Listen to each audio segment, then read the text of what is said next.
Pues nos da muchísimo gusto darles la bienvenida en el Colegio de México. Nos da mucho gusto tener un auditorio lleno en esta presentación del informe sobre desigualdades en México que presenta el Colegio de México para 2018. Este es un proyecto institucional que tiene la colaboración de 11 investigadores y un número similar de asistentes de investigación y es resultado de un esfuerzo colectivo de síntesis y reflexión.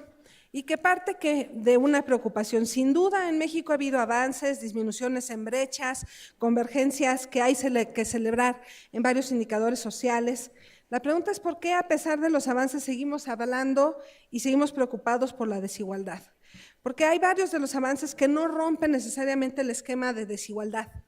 Lo que uno va a encontrar en el informe, no voy a entrar a detalle porque se va a hacer una presentación sobre el mismo, pero lo que uno va a encontrar en el informe son aspectos como, por ejemplo, avances en la cobertura de secundaria y, sin embargo, grandes diferencias en la calidad de aprendizajes, rezagos persistentes en grupos de población como la población indígena, convergencia salarial, pero a la baja, más empleos de los trabajadores subordinados remunerados, de los trabajadores subordinados remunerados ganan hoy menos de un salario mínimo que en el año 2000. Hay nuevas condiciones y dinámicas sociales, demográficas y económicas que se suman a las desigualdades tradicionales. Por ejemplo, la migración de retorno se convierte hoy en una nueva fuente de desigualdad en la medida en que hay diferentes barreras que impiden el ejercicio de los derechos sociales de los migrantes retornados y sus familias y su reintegración a los ámbitos de educación, salud, trabajo, vivienda, entre otros.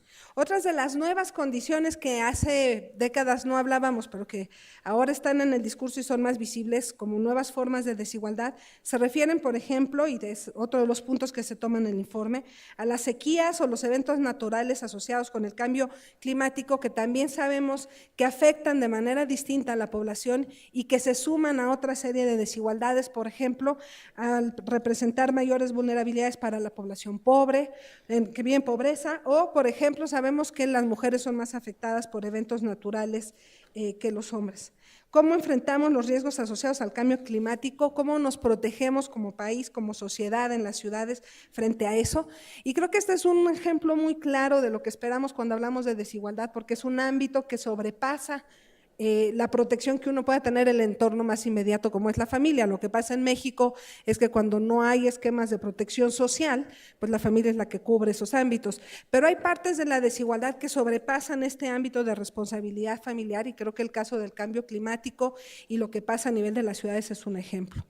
El otro es que lo que hemos aprendido a lo largo de las décadas es que en realidad no hay una sino varias desigualdades que se intersectan y que tal vez es un error verlas aisladas. Intersecciones como ser mujer, vivir en el sur del país, ser de población indígena y con alguna discapacidad, pues ya representan un arranque disparejo, retomando algo que mencionaba Melina en la mañana, en términos de oportunidades que se van reproduciendo a lo largo de la vida y incrementan las desigualdades.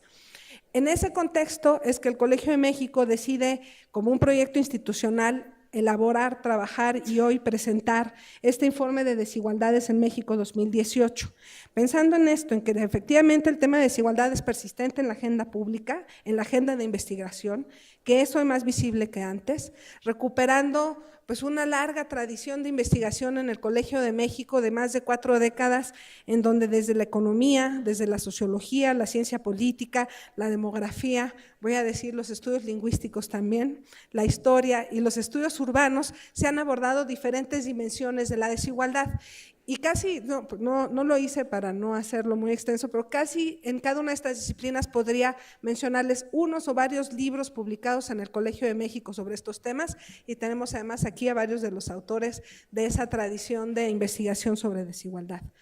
Y una de las ventajas del Colegio de México es que podemos enfocar, podemos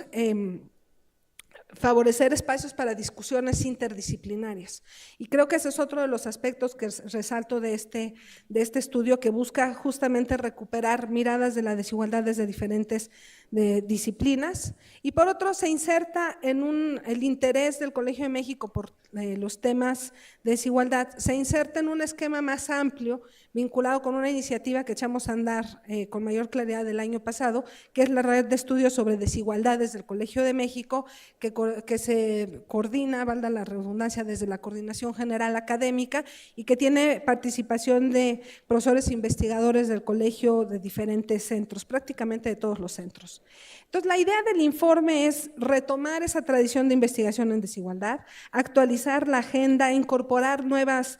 evidencia y desde la perspectiva institucional, pues también establecer un diálogo como institución pública que somos en términos de la agenda pública y de los grandes problemas nacionales.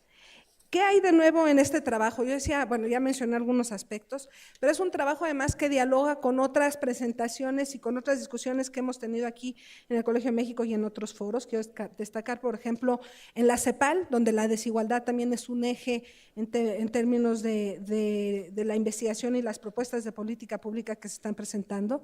Lo vimos también en el reciente foro de la OCDE, que fue aquí en México como uno de los elementos. Lo vimos en los informes sobre movilidad social del Centro de Estudios Espinosa Iglesias, los estudios de Oxfam y bueno, más recién publicado, por ejemplo, los resultados de Coneval en términos de evaluación de programas sociales. Lo que nosotros buscamos es dialogar con todo este trabajo que se ha estado haciendo, aportar nuevos elementos desde una visión integral, con una lectura que ve las intersecciones entre las desigualdades, la vinculación entre las desigualdades, su acumulación, con esta visión interdisciplinaria fundada en la investigación del pasado, con nuevos datos que corresponden al nuevo enfoque y con dimensiones que pensamos que hay que incluir, como la de cambio climático o como la de migración.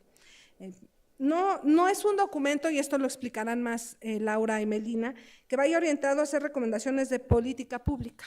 pero sí es un trabajo cuidadoso, un diagnóstico riguroso, novedoso y que mantiene la autonomía crítica y constructiva por la que peleamos aquí en el Colegio de México. Se da además en una coyuntura electoral y tiene este componente de análisis de las plataformas electorales a los que tampoco voy a hacer referencia, porque si no, luego ¿qué van a comentar los demás? Pero sí pensamos que de propuestas y de trabajos y diálogos como el que vamos a tener hoy, se pueden derivar decisiones informadas, se puede avanzar en la agenda de política pública y pensando no en programas específicos, sino en políticas para atender la desigualdad como eje rector de la acción pública.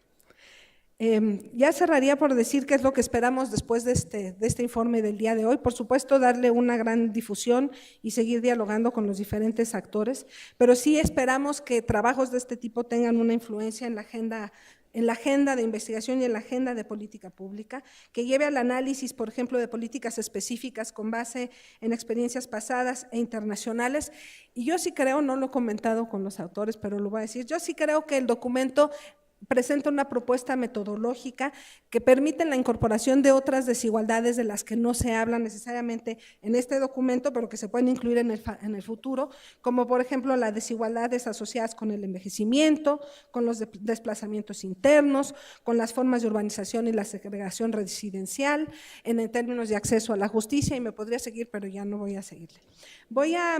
terminar agradeciendo pues, a todos los que hicieron el trabajo que estamos presentando el día de hoy. Empiezo por agradecerle a la Fundación Colmex, que nos acompañó desde